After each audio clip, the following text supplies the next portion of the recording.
자, 전북에 이제 지역구 두고 계시지 않습니까? 네. 조금 불편한 질문 드려도 되겠습니까? 네네. 자, 이번에 괜찮습니다. 경선 과정에서 보니까 호남에서 생각보다 이재명 후보에 대한 네. 투표율이 높지 않더라고요. 네. 야, 이거 어떻게 설명해야 돼? 저는 깜짝 놀랐는데 그나마 이제 서울로 올라와서 예, 마지막 예. 정리 정도는 잘 되는 것 같은데 네.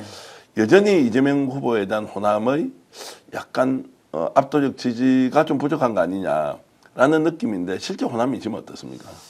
저는 그거는 약간 오해인 것 같습니다. 예. 실제로 호남에서 이재명 대표에 대한 지지가 저는 아주 지지 강도가 세다고 보거든요. 네. 아까 이제 그거 좀 설명을 드리면 이번에 이제 호남에서의 그 이재명 대표에 대한 우리 투표할 때 권리당원의 투표율이 한 53% 정도 나왔어요. 그것은 이제 사실 지난 20대 대선 경선 때하고 약간 좀 비슷하거나 조금 낮은 수준인데 여기서 조금 유의해서 봐야 될 거는 대신 이제 득표율이 88.9% 예. 아주 높게 나왔거든요. 지난번에 비해서 거의 뭐 배에 가까운 정도 수준으로 높았기 때문에 그만큼 이재명 대표에 대한 지지율이 아주 이제 높아진 거죠. 이제 투표 측면에서 보더라도 지난번 대선과 이번 대선에 보면 그 민주당의 그 호남의 권리당원 숫자가 엄청 늘었어요. 그러니까 지난번에는 20만이었는데 지금은 37만으로 늘었죠. 예. 그리고 실제 투표에 참여한 사람들은 이번에는 20만 정도가 참여를 했고 투표에 참여한 사람이 예. 지난번에는 11만 명 정도가 참여를 했죠. 예. 그러니까 절대 숫자를 보더라도 참여한 숫자가 적은 게 아니다. 예. 상당히 참여 숫자도 많고 지지율도 상당히 높게 나왔다. 88% 넘게 나왔으니까. 네. 그러니까 사실은 이재명 대표에 대한 호남의 어떤 지지나 이런 것들은 어찌 보면 이 통계로 보더라도 상당히 높다, 견고하다 이렇게 보는 것이 맞을 것 같습니다. 전남 전북을 이렇게 나누어서 보면 어떻습니까? 거의 비슷하다고 봅니다. 비슷합니까? 네네. 예. 전북 정서와 또 전남 광주 정서가 좀 다르다는 이야기도 하는데 이재명 후보에 대해서는 좀 일관되게 같이 함께 제가 가자. 그러니까 이번에 이제 투표율 예. 득표율 나온 걸 보니까 전북은 53.7%였나요? 해서 예, 예. 지난번과 이번에 똑같았고 예. 광주 전남 쪽은 53%인데 조금 67인가? 조금 예. 낮았죠. 예. 지난번에 비해서. 그렇지만 그 전체적으로 그 득표율이나 이런 거는 88% 이상으로 높게 나왔죠. 의원님 제가 질문 드리면 솔직하게 대답해 주실 거죠? 예, 그러시죠. 이낙연 전 총리에 대해서는 어떻습니까? 한덕수하고 손잡는다. 이재명 끝까지 안 된다. 반면에 나는 무조건 정치를 거기서 그 둥기를 틀고 하겠다. 이렇게 하는 것에 대해서 호남 쪽 민심은 어떻습니까?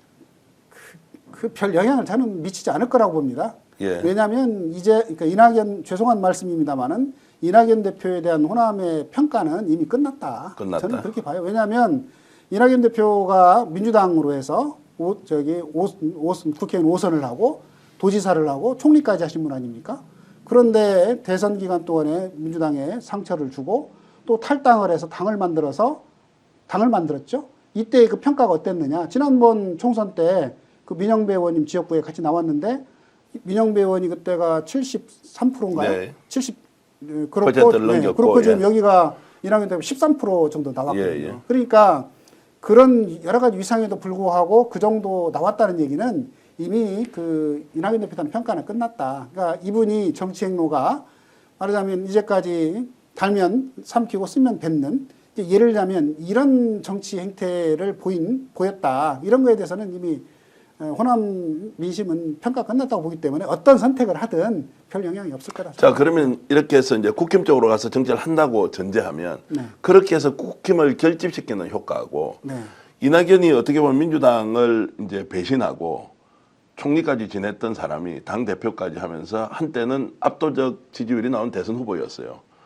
이게 민주당에서 도저히 용납이 안 되는 거예요. 이재명 후보 지지자들은. 그렇죠. 그러면 거기에서 이낙연이 저쪽 가서 편을 만들면 이쪽에서는 오히려 응징 또는 분노 또는 심판에 대한 열기가 더 높아지는 것과 만약에 우리가 제3자의 관점에서 비교를 한다면 어떻게 되겠느냐. 실제로 한덕수하고 손을 잡고 이재명을 욕하고 그리고 민주당을 욕하는 상황이 올 수도 있지 않습니까? 만약에 이제 이낙연 대표를 좋아하는 사람들이 있었는데 결국 합쳤을 때 그 시너지 효과 날라고 그러면 자기를 좋아하는 사람 지지를 해야 되는 거잖아요. 예. 그런데 만약에 한덕수를 지지를 했는데 오히려 자기를 지지했던 사람들이 인간적으로 저게 아니지 예. 이렇게 얘기하면 거꾸로 가는 거죠. 예. 근데 지금 아마도 이번에도 광주의 이병호 의원님인가요? 예, 전 네. 의원님 계시는데 원래 이낙연 대표는 최측근으로 잘 알려져 있는 분인데 이낙연 대표 요즘 그 모호한 행보에 대해서 상당히 비판적으로 비판하고 있습니다. 그래서 저는 이제 이런 생각을 좀 해봤죠. 뭐 대선이라는 게 기본적으로 이제 후보가 나와서 경쟁을 하는 것 같으면 이낙연 후보는 민주당의 유력한 대선 후보에 총리까지 지냈고 당 대표까지 했지 않습니까? 네네. 이분이 갑자기 내란 세력과 손을 잡고 저쪽에 가서 대선 후보를 돕는다라고 했을 때, 야 민심이 알아서 판단하겠지, 유권자가 결정할 것이다라고 이렇게 내버려 둘 것이냐, 아니면 제대로 된 노선 투쟁을 내부에서 해야 되는 게 맞느냐. 저는 그것이 민주당 차원보다는 호남에 있는 민주당 국회의원들이 제대로 좀 한번 논쟁을 해야 되는 거 아니냐, 이런 생각은 좀 사실 합니다. 아니 그럼 뭐 당연히 그건 해야죠. 왜냐하면 억울하니까요. 네. 바라보는 쪽, 야 어떻게 저럴 수가 있어? 이제 이렇게 되면 좀 나서서 선도적으로 이런 부분에 대해서 토론과 논쟁이 필요하다. 네. 이런 생각은 좀 아니, 들거든요. 저도 뭐 100% 동의합니다. 예, 예. 그렇게 해야 됩니다. 지금 뭐 알다시피 계엄과 내란 이후에 지금 우리 사회의 가장 최대 숙제는 이런 내란들을 청산하고 또 정권 교체를 해서 새로운 대한민국을 이렇게 만들어 가야 되는 이런 과정이 있고 이걸 국민들이 바라고 있는데 민주주의를 얘기했던 사람이 이율 배반적인 그런 행동을 할 때 만약 그런 행동을 한다고 그러면 네. 당연히 그건 비판받아 마땅할 일이고 예. 당연히 그 외면받을 수밖에 없다. 저는 그러니까 그렇게 국회에서 이제 생각합니다. 한노위 상임위원장을 하고 계시지만 저는 이런 부분을 좀 더 가지고 나와서 정치를 하지도 않아야 하지만 자신의 정체성을 저렇게 자기 이익을 위해서 버리는 것에 대해서 우리가 관용이나 또는 무관심으로 흘러보내면 대한민국이 절대 바뀌지 않는다. 그렇습니다. 검찰도 똑같이 우리가 반드시 어떤 식으로든 법적, 정치적 그리고 사회적 심판을 해야 한다, 이제 이런 생각이 좀 들어서 더욱더 논쟁적으로 갈 필요가 있다는 생각이 좀 들고요. 오늘 방송 어떠셨습니까? 마음에 들었다면 구독, 좋아요로 스픽스를 응원해 주십시오. 여러분들의 구독, 좋아요는 가장 큰 힘이 됩니다. 스픽스 구독, 좋아요.